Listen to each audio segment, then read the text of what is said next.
परियों की कहानी। चंदा और जादुई फूल। बहुत समय पहले की बात है। एक सुंदर जंगल था, रंग बिरंगा वन। इस जंगल में तरह तरह के जानवर, पक्षी और जादुई जीव रहते थे। उसी जंगल में एक छोटी सी प्यारी परी रहती थी। उसका नाम था चंदा। चंदा परी बहुत दयालु थी। वह हर किसी की मदद करती, फूलों से बातें करती और चिड़ियों को अपनी मीठी आवाज में लोरी सुनाया करती।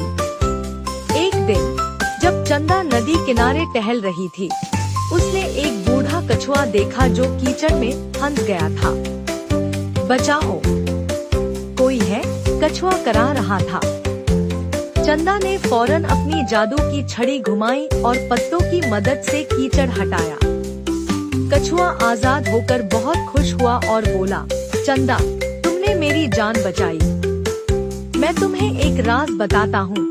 इस जंगल में बहुत अंदर एक जादुई फूल है। जो भी उसके पास जाता है और सच्चे दिल से कुछ मांगता है, उसकी इच्छा पूरी हो जाती है। लेकिन ध्यान रहे, केवल नेक दिल वालों को ही वह फूल दिखाई देता है। चंदा की आंखों में चमक आ गई। उसने ठान लिया कि वह जादुई फूल को ढूंढेगी। अगले ही दिन वह जंगल की गहराइयों में निकल पड़ी। रास्ते में उसे एक घायल खरगोश मिला। उसके पैर में कांटा चुभा था। चंदा ने अपनी चमेली की पंखुड़ियों से उसे पट्टी बांधी और उसे खाना भी दिया। फिर वह आगे बढ़ी तो देखा एक पक्षी अपने अंडे गिरा बैठा था और रो रहा था। चंदा ने बड़े प्यार से अंडों को वापस घोंसले में रखा। हर बार जब चंदा किसी की मदद करती, जंगल का रास्ता और आसान हो जाता। अंत में चंदा एक झील के किनारे पहुंची।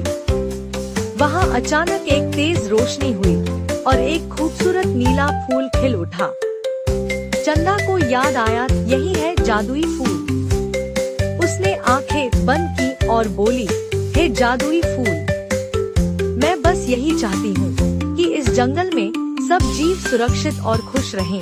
फूल चमक उठा और चारों ओर खुशबू फैल गई। उस दिन से रंग बिरंगा वन पहले से भी सुंदर और शांतिपूर्ण हो गया। मॉरल: अगर आप दूसरों की मदद सच्चे दिल से करते हैं, तो आपको जीवन में सबसे कीमती चीजें बिना मांगे ही मिल